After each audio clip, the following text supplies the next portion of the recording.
service voirie intervient sur 217 km de voirie communautaire, c'est-à-dire les routes dont la gestion a été déléguée à la communauté de communes. Il intervient aussi sur 110 km de pistes cyclables qui jalonnent le territoire et intervient aussi sur l'aérodrome des Grands Lacs. On distingue trois types de travaux.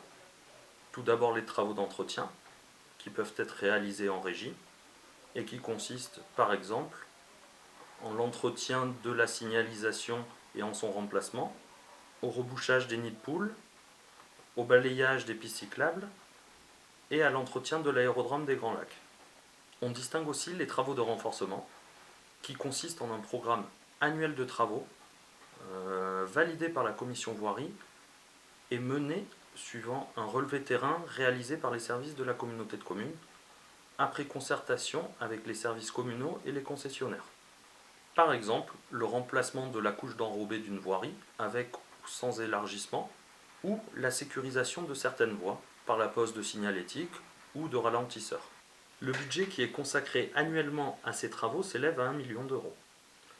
Restent les travaux dits de voies nouvelles, c'est-à-dire lorsqu'une voirie est totalement reprise. Création du réseau pluvial, remplacement et restructuration de la couche de fondation de chaussée et de sa couche de roulement, changement de la signalétique, création de trottoirs, d'espaces partagés ou de pistes cyclables. Ces interventions sont menées bien évidemment après les travaux concessionnaires.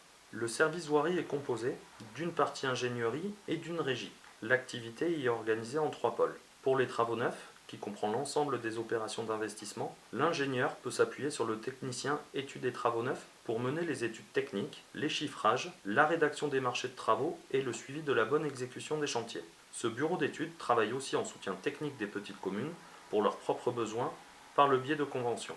Concernant l'exploitation et l'entretien des voies communautaires, un deuxième technicien veille à la bonne exécution des travaux d'entretien confiés à des prestataires extérieurs et à l'organisation de l'activité de la régie. L'objectif, avoir un patrimoine routier communautaire circulable en toute sécurité pour l'ensemble des usagers.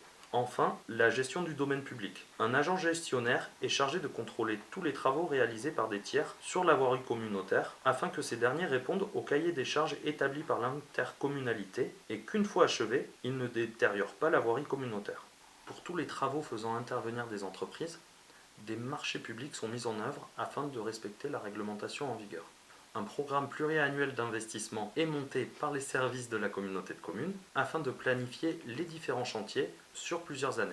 À ce programme pluriannuel s'ajoutent des programmes d'entretien, curage de fossés, marquage routier, signalisation, ainsi qu'un planning hebdomadaire des agents de la régie qui permettent aux agents communautaires d'intervenir selon les besoins et les urgences du territoire.